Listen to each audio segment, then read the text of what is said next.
17 বছর পর দেশে ফিরছেন বিএনপির ভারপ্রাপ্ত চেয়ারম্যান তারেক রহমান। কাল লন্ডন থেকে সিলেট হয়ে ঢাকায় পৌঁছাবেন তিনি। তার এই প্রত্যাবর্তনকে কেন্দ্র করে রাজধানীতে বইছে উৎসবের আমেজ। বিমানবন্দর থেকে কুড়িল বিশ্ব রোড সংলগ্ন ৩০০ ফিট এলাকায় নির্মিত সংবর্ধনা মঞ্চে নেতাকর্মী ও সমর্থকদের উদ্দেশ্যে ভাষণ দেবেন তারেক রহমান। এতে যোগ দিতে একদিন আগে থেকেই দেশের বিভিন্ন প্রান্ত থেকে দলে দলে আসছেন নেতাকর্মীরা। আরও জানাচ্ছেন আফজাল হোসেন। অবশেষে দীর্ঘ ১৭ বছর ৩ মাসের অপেক্ষার অবসান হতে যাচ্ছে আগামীকাল। সবকিছু ঠিকঠাক থাকলে বৃহস্পতিবার দুপুর ১২টা নাগাদ ঢাকায় অবতরণ করবে বিএনপির ভারপ্রাপ্ত চেয়ারম্যান তারেক রহমানকে বহনকারী বিমান। দলের ভারপ্রাপ্ত চেয়ারম্যানকে স্বাগত জানাতে আয়োজনের কোনো কমতি রাখেনি বিএনপি। তারেক রহমানের আগমন উপলক্ষে রাজধানীর তৃণমূল পর্যায়ের নেতাকর্মীদের মধ্যে উৎসবের আমেজ বিরাজ করছে। আমাদের তারেক রহমান আগমন উপলক্ষে আমরা একদিন আগে এসে পড়ছি। আমাদের তারেক রহমান খুশিতে, অনেক খুশিতে আমরা আনন্দিত।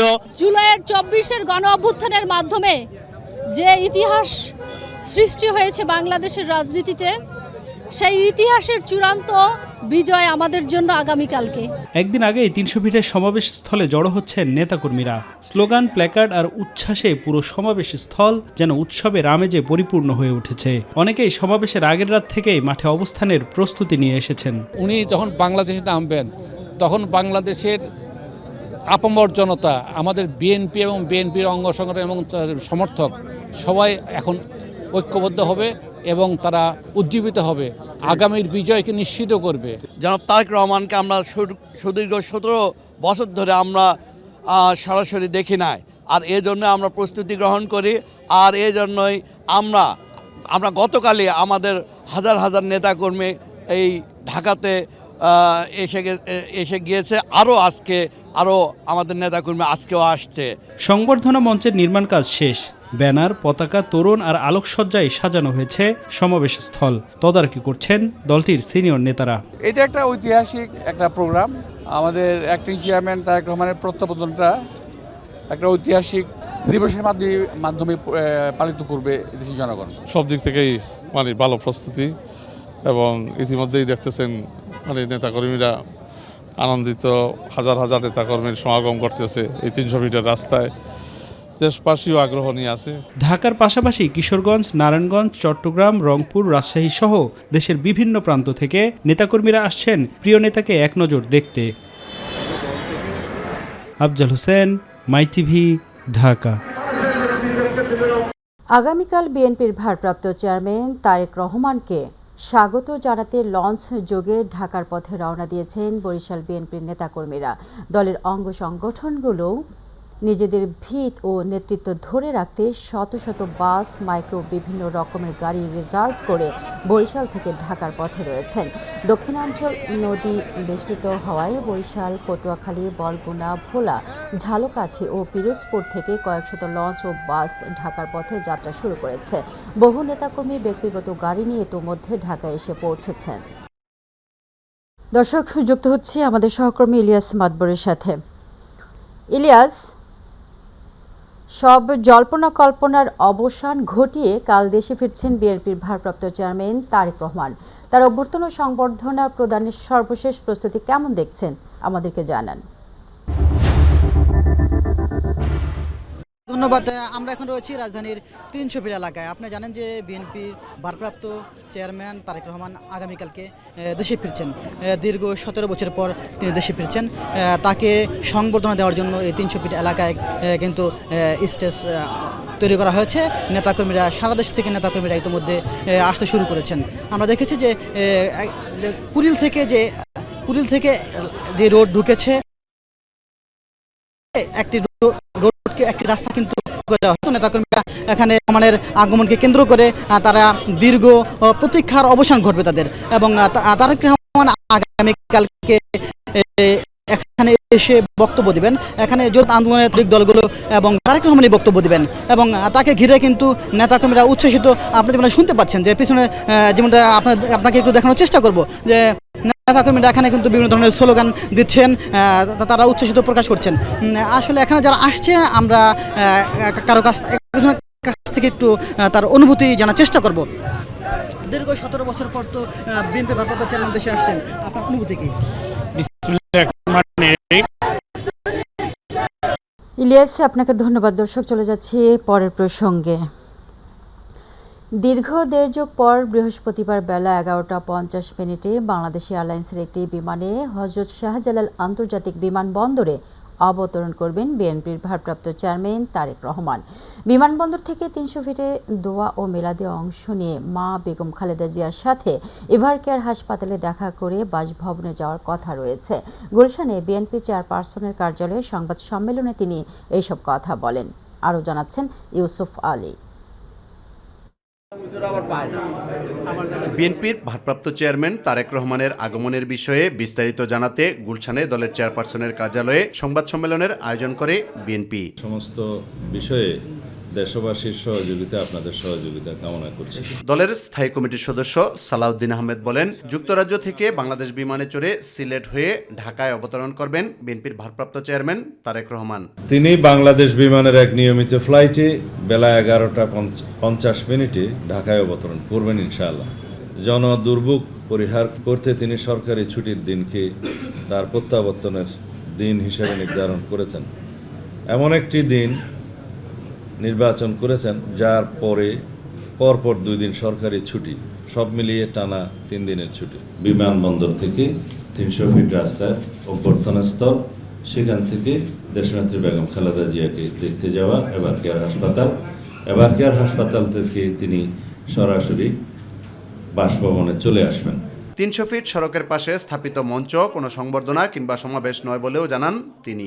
এটা কোনো জনসভা নয়, সম্বর্ধনা অনুষ্ঠানও নয়, শুধুমাত্র দেশবাসীর প্রতি তার আন্তরিক কৃতজ্ঞতা প্রকাশ ও দেশনেত্রী সহ দেশের সকলের কল্যাণ কামনায় দোয়ার অনুরোধের অনুষ্ঠান।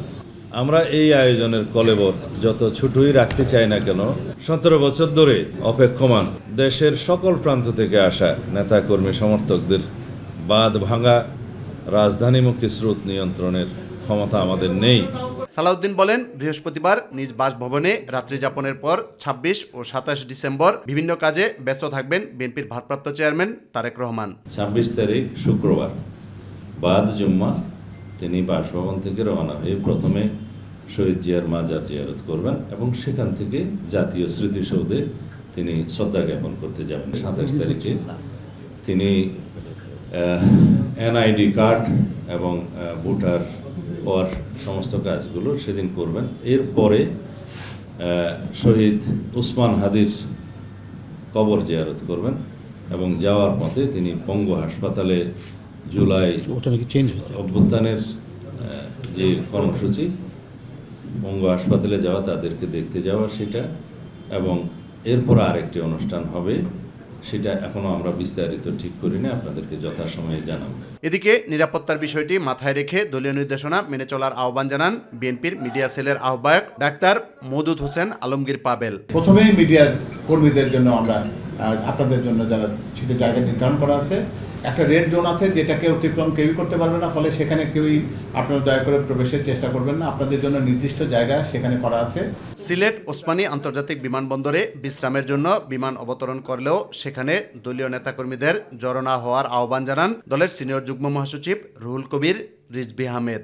যেখানেই লোকজন আমাদের দাঁড়াবে, জেলা থেকে লোকজন আসবে, তৃণমূল থেকে আসবে, তাদেরকে সুশৃঙ্খল রাখার জন্য তারা ব্যবস্থা নেবে, তাদেরকে সেইভাবে ইনস্ট্রাকশন দেওয়া আছে। ইউসুফ আলী, মাই টিভি, ঢাকা।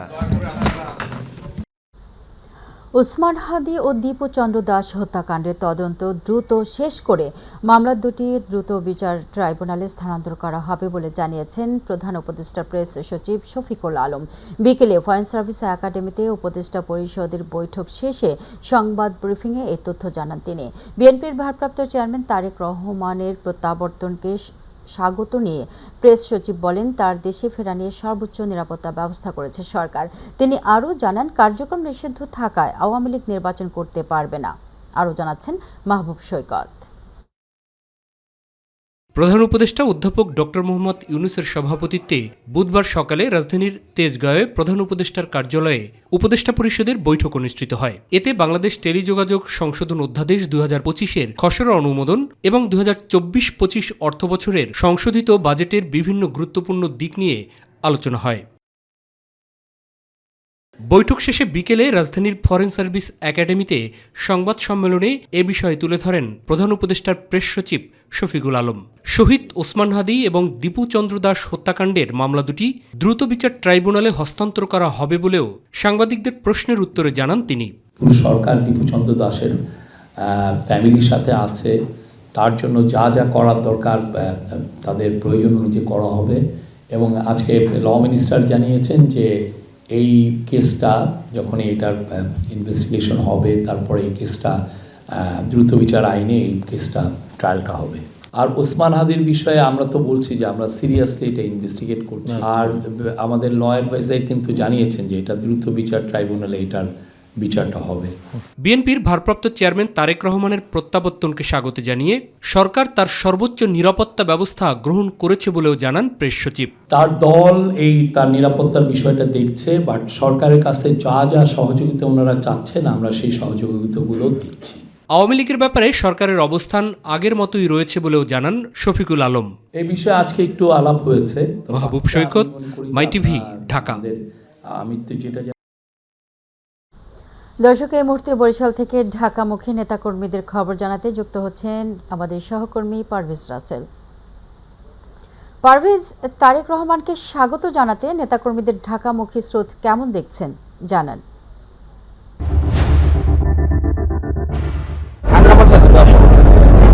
জেসমিন, যেমনটা জানাতে চাই, জানান যে আসলে বহুল কাঙ্ক্ষিত প্রত্যাশিত কিন্তু দিন আগামীকাল রাষ্ট্রনায়ক যিনি রয়েছেন বিএনপি রাষ্ট্রনায়ক তিনি কিন্তু কালকে আসবেন বাংলাদেশে, তার স্বদেশ প্রত্যাবর্তনের দিবস।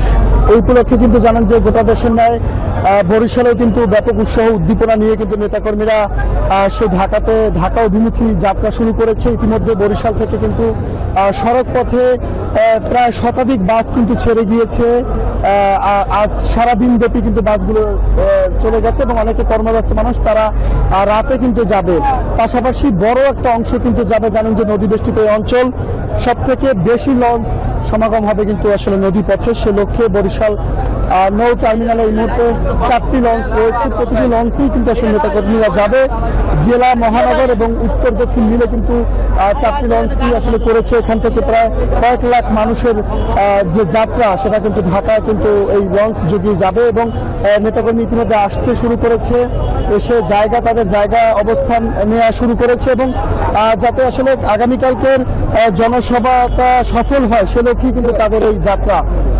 এবং ইতিমধ্যে বরিশাল থেকে বরিশাল বিভাগের প্রায় শতাধিক লঞ্চ এবং প্রায় 30টি লঞ্চ এবং শতাধিক বাস কিন্তু যাবে। আমার সামনে রয়েছেন বরিশাল মহানগর বিএনপির সদস্য সচিব যিনি রয়েছেন, জিও দুইশিকদের একটু কথা বলে জানতে চাইবো আগামীকাল তো আপনাদের সেই মহান প্রত্যাশিত দিন, আপনাদের যিনি আসবেন ভারপ্রাপ্ত চেয়ারম্যান, এই সমাবেশের মধ্যে দিয়ে আপনাদের প্রত্যাশা কি থাকবে এবং সফল করার লক্ষ্যে এখন পর্যন্ত কি কি প্রস্তুতি নিয়েছেন আপনারা? ভাইয়া, আপনি জানেন যে আমাদের বিএনপি মাননীয় ভারপ্রাপ্ত চেয়ারম্যান আমাদের সাংগঠনিক অভিভাবক, এই ফ্যাসিস্ট হাসিনা সরকার পতনের মাস্টার মাইন্ড এবং মহানায়ক। তিনি দীর্ঘ 18 বছর দেশের বাইরে অবস্থান করছেন। আগামীকালকে তিনি স্বদেশ প্রত্যাবর্তন করবেন। এর জন্য বাংলাদেশ জাতীয় দল বিএনপি এবং দেশের আপামর জনগণ সম্মিলিতভাবে একটা ঐতিহাসিক সংবর্ধনা তাদের মাধ্যমে তাকে সংবর্ধনা দেওয়া হবে। আমরা এই লক্ষ্যে বাংলাদেশ জাতীয় দল বিএনপি বরিশাল মহানগর থেকে 20 থেকে 25,000 নেতাকর্মী ঢাকার উদ্দেশ্যে আমরা রওনা দিচ্ছি। ইতিমধ্যে আমাদের 50টা গাড়িতে সড়ক পথে আমাদের কিছু নেতাকর্মী, প্রায় 3,000 নেতাকর্মী ঢাকায় পৌঁছেছে। সেখানে আমরা যেহেতু আমাদের নৌজনের অপ্রতুল্যতা, এই জন্য আমরা সড়ক পথে যেতে হচ্ছে। আমরা ঢাকাতে নেতাকে দেখার জন্য, নেতারকে অভিনন্দন জানাবার জন্য আমাদের যাচ্ছি। আমরা জানতে পেরেছি আমরা সেখানে স্টেজ হবে, নেতা যেখানে স্পিচ রাখবেন সেটা হবে যে 300 ফিটে, কিন্তু সারা ঢাকাই সংবর্ধনের স্থল হয়ে যাবে, এটা আমরা জানতে পেরেছি। সেক্ষেত্রে আমাদের হাইকমান্ডের নির্দেশনা যে আমরা দক্ষিণবঙ্গ থেকে যারা যাব সদরঘাট থেকে নেমে আমরা হাঁটা শুরু করব, যত দূর যেতে পারি। যেখানে জনগণের নেতাকর্মীর ডেন্সিটি বেশি হবে সেটাকে ভেদ করা সম্ভব না হলে ওখানে আমাদেরকে অবস্থান করার জন্য সিদ্ধান্ত দেয়া আছে। আর আমরা আমাদের নেতার মাধ্যমে বাংলাদেশের জনগণের নেতা আসছেন তো এই স্লোগান নিয়ে, আমার ভোট আমি দেব, যাকে খুশি তাকে দেব, এই স্লোগান নিয়ে নেতা আসছে। এই স্লোগানে বাস্তবায়ন করে দেশে একটা গণতান্ত্রিক সরকার প্রতিষ্ঠা করতে চান, দেশে একটা গণতান্ত্রিক পরিবেশ তৈরি করতে চান এবং দেশে একটা গণতান্ত্রিক সরকার প্রতিষ্ঠা করতে চান। দেশের জনগণ যাচ্ছে যে এই গণতান্ত্রিক সরকারের প্রধান হিসাবে আমাদের বিএনপি মাননীয় ভারপ্রাপ্ত চেয়ারম্যান জনাব তারেক রহমান থেকে জনগণের জন্য সেবা করা। ধন্যবাদ। যেমনটা জানাচ্ছিলেন, এর পাশাপাশি ছোট্ট একটু আসলে তথ্য বলে রাখছি, এই গণঅভ্যুত্থানের মধ্য দিয়ে, এই সমাবেশের মধ্য দিয়ে, এই স্বদেশ প্রত্যাবর্তনের মধ্য দিয়ে নেতাকর্মীরা বিশ্বাস করে যে আগামীর নির্বাচনের রোডম্যাপ এবং ধানের শীষের বিজয় হবে, এটা তাদের প্রত্যাশা। আপাতত এই রয়েছে বরিশালের নদীবন্দর থেকে আমার কাছে জেসমিন সবশেষ তথ্য। পারভেজ, আপনাকে ধন্যবাদ। দর্শক, বরিশাল থেকে বিএনপির ঢাকামুখী নেতা কর্মীদের সর্বশেষ খবর জানাচ্ছিলেন তিনি। চলে যাচ্ছি পরের সংবাদে। আসন্ন জাতীয় সংসদ নির্বাচনে প্রার্থীদের নিরাপত্তা ও সার্বিক পরিস্থিতি নিয়ে জাতীয় নাগরিক পার্টি এনসিপি উদ্বিগ্ন বলে জানিয়েছেন দলের মুখ্য সমন্বয়ক নাসির উদ্দিন পাটোয়ারি। প্রধান নির্বাচন কমিশনারের সঙ্গে বৈঠকের পর তিনি সাংবাদিকদের এই কথা জানান।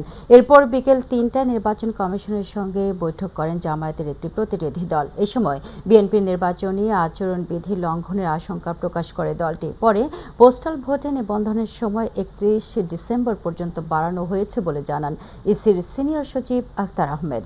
মিফতা গালিবের রিপোর্টে বিস্তারিত। সকালে জাতীয় নাগরিক পার্টি এনসিপির মুখ্য সমন্বয়ক নাসির উদ্দিন পাটোয়ারির নেতৃত্বে ৩ সদস্যের প্রতিনিধি দল দুপুরে আগারগাঁওয়ের নির্বাচন ভবনে প্রধান নির্বাচন কমিশনারের সাথে সাক্ষাৎ করেন। পরে নাসির উদ্দিন পাটোয়ারি সাংবাদিকদের বলেন, আওয়ামী লীগ ভারতের সহযোগিতায় নির্বাচন বানচালের ষড়যন্ত্র করছে। আওয়ামী লীগ বিভিন্ন ওয়েতে এবং ভারত বাংলাদেশে ডিস্টেবিলাইজ করে ইলেকশনটাকে পিছানোর চেষ্টা করতেছে। সেই ক্ষেত্রে যাতে ইলেকশন না পিছায়, যত সময় ইলেকশন হয় সে বিষয়ে আমরা আজকে ইলেকশন কমিশনের কাছে জানতে চেয়েছি, তারা সেই বিষয়গুলো ব্যাখ্যা দিয়েছেন। তিনি আরও বলেন, সব শঙ্কা কাটিয়ে নির্ধারিত সময়ে নির্বাচন চায় এনসিপি। আশঙ্কা তো বাংলাদেশে রয়েছে, কিন্তু সেই আশঙ্কাটা মানিয়ে আমরা বারংবার জাতীয় নাগরিক পার্টির পক্ষ থেকে ইলেকশন কমিশনের কাছে বলেছি যাতে ফেব্রুয়ারি 12 তারিখে আমরা ইলেকশনটা করতে সক্ষম হয়। অর্থাৎ নির্বাচন কমিশন এমন কোনো ছোট ভুল করে না থাকে যাতে এই ভুলের কারণেই 12 তারিখ থেকে পিছিয়ে যায়। বিকেলে সহকারী সেক্রেটারি জেনারেল এহসানুল মাহবুব জুবাইরের নেতৃত্বে সিইসির সাথে সাক্ষাৎ করতে নির্বাচন কমিশনে আসে জামাত। বৈঠক শেষে নিজেদের উদ্বেগের কথা গণমাধ্যমকে জানান এহসানুল মাহবুব জুবাইর। বড় একটি দলের পক্ষ থেকে বিভিন্ন ধরনের কার্ড আপনারা দেখেছেন, হয়তো আমরা সাংবাদিক বন্ধুদের মাধ্যমেই দেখেছি, ওনারা বিভিন্ন ধরনের ওয়াদা করছেন যে আমরা এত লক্ষ এত কোটি কার্ড দিব, এক একটা কার্ডে এত হাজার এত লাখ টাকা পাবেন, এই ধরনের অনেকগুলো ওয়াদা করছেন, যেটা নির্বাচন বিধির অর্থাৎ আচরণ বিধির সুনির্দিষ্ট খেলাফ আমরা বলেছি। এই ব্যাপারে ওনাদেরকে পদক্ষেপ নেওয়ার জন্য আমরা বলেছি। আমরা আজকে এই সমস্ত বিষয়ে ইসির দৃষ্টি আকর্ষণ করেছি যে ওনাদের পক্ষ থেকে এই ব্যাপারে আরো সক্রিয় হওয়া, দায়িত্ব পালন করা। পরে ইসি সচিব অভিযোগের ব্যাপারে স্পষ্ট জবাব না দিলেও জানান, পোস্টাল ভোট বিডি অ্যাপে নিবন্ধনের সময়সীমা 31 ডিসেম্বর পর্যন্ত বাড়ানোর পাশাপাশি আগামী শনিবার সরকারি বেসরকারি ব্যাংকের তফসিলি সকল শাখা খোলা রাখতে বাংলাদেশ ব্যাংকে চিঠি দেওয়ার কথা জানান। যারা নিবন্ধন প্রক্রিয়ায় এখনো অংশগ্রহণ করেননি তারা অনুগ্রহ করে 31 ডিসেম্বর 2025 তারিখের মধ্যে নিবন্ধন সম্পন্ন করবেন। মিফতা গালিব, মাই টিভি, ঢাকা। ঋণ খেলাপির তালিকা থেকে নাম বাদ দেওয়ার নির্দেশনা চেয়ে নাগরিক ঐক্যের সভাপতি মাহমুদুর রহমান মান্নার রিট খারিজ করে দিয়েছেন হাইকোর্ট। ফলে আসন্ন জাতীয় সংসদ নির্বাচনে তিনি অংশ নিতে পারবেন না বলে জানিয়েছেন রাষ্ট্রপক্ষের আইনজীবী। আজ বিচারপতি মোহাম্মদ বজলুর রহমান ও বিচারপতি মোহাম্মদ মঞ্জুর আলমের হাইকোর্ট বেঞ্চ এই আদেশ দেন। এই প্রসঙ্গে deputy attorney general Shafiqur Rahman বলেন, বাংলাদেশ ব্যাংকের ঋণ খেলাপির তালিকা থেকে নাম বাদ চেয়ে নাগরিক ঐক্যের সভাপতি মাহমুদুর রহমান মান্না রিট করেছিলেন। আদালত রিট আবেদনটি খারিজ করে দিয়েছেন। এর ফলে তিনি নির্বাচনে অংশ নিতে পারবেন না।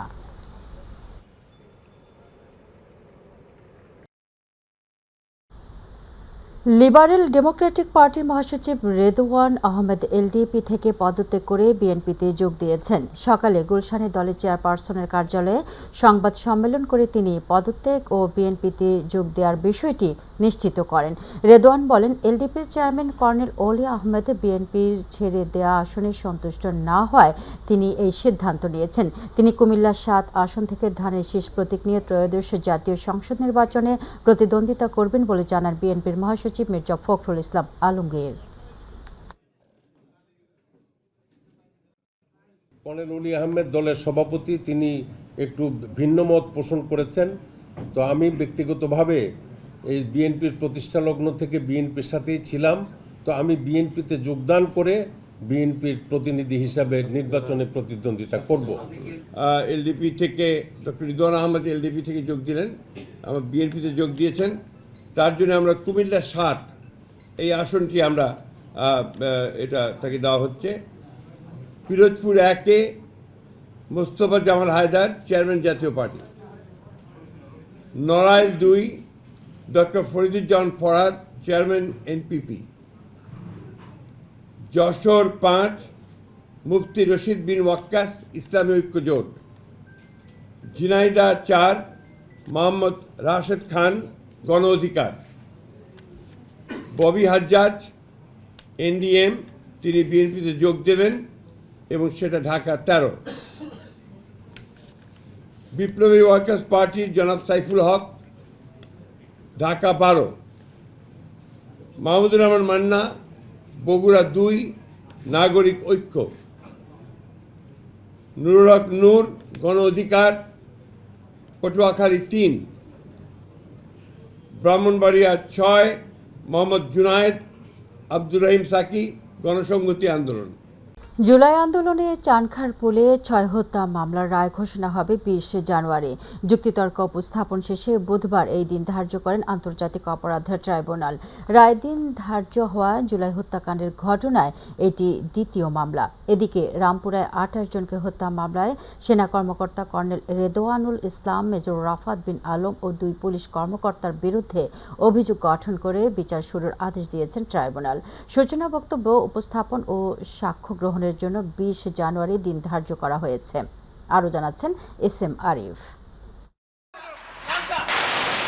জুলাই আগস্টে ছাত্র জনতার আন্দোলনের সময় রামপুরায় নিহত হন ২৮ জন, আহত হন আরও অনেকে। এই ঘটনায় সাবেক বিজিবি কর্মকর্তা কর্নেল রেদওয়ানুল ইসলাম সহ ৪ জনের বিরুদ্ধে আন্তর্জাতিক অপরাধ ট্রাইব্যুনালে মামলা করে প্রসিকিউশন। বুধবার এই মামলায় আনুষ্ঠানিক অভিযোগ গঠনের আদেশ দেন ট্রাইব্যুনাল। ২০ জানুয়ারি শুরু হবে আনুষ্ঠানিক বিচার কাজ। বাহিনী হিসেবে বিজিবিকে কিন্তু আমরা আসামি শ্রেণীভুক্ত এখানে করিনি। বিজিবির অসংখ্য সৈনিক সারা বাংলাদেশে দায়িত্ব পালন করেছেন, কিন্তু সেখানে কিন্তু এইভাবে মানুষ হত্যার ঘটনা ঘটেনি।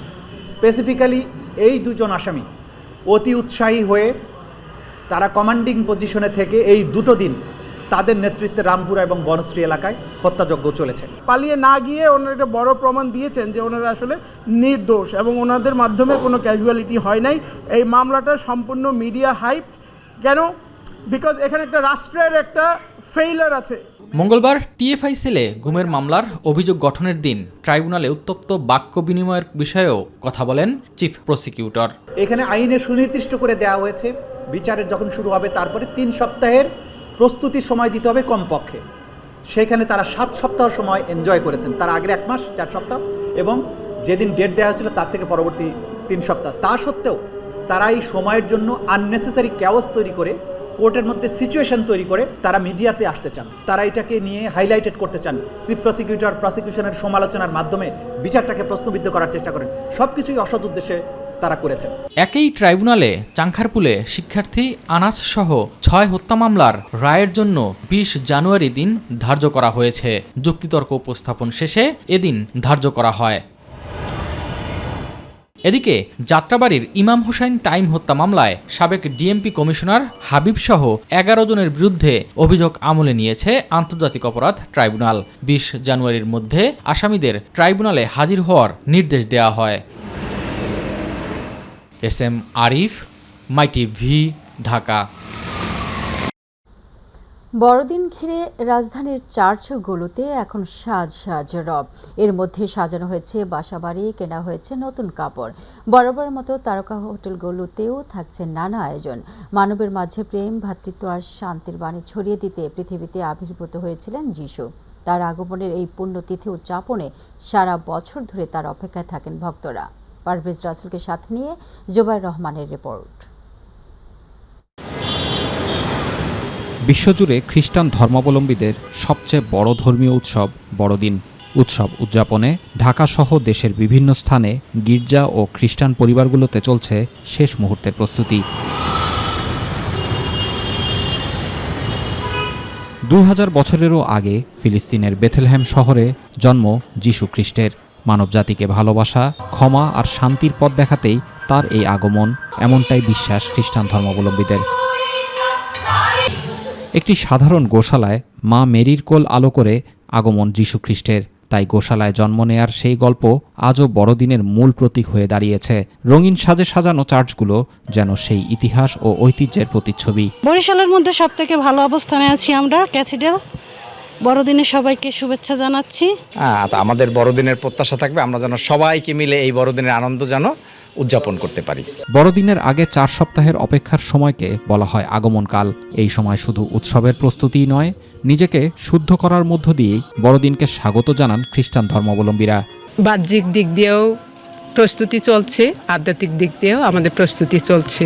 শুধু চার্চেই নয়, ঘরেও চলছে বড়দিন ঘিরে নানা প্রস্তুতি। এদিকে বড়দিন উপলক্ষে চার্চ ও পার্শ্ববর্তী এলাকায় নিরাপত্তা নিশ্চিত করতে কাজ করছে আইন শৃঙ্খলা বাহিনী। সব ধর্মের মানুষের কাছে এই বার্তাই দিতে চাই যে প্রত্যেকটি ধর্মের ধর্মীয় মূল্যবোধ আছে, মানবতার কথা বলে, আধ্যাত্মিকতার কথা বলে এবং বিভিন্ন মূল্যবোধের কথা বলে। তারা very much happy.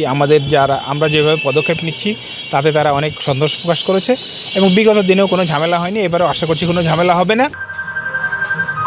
Jubair Rahman, মাই টিভি নিউজ।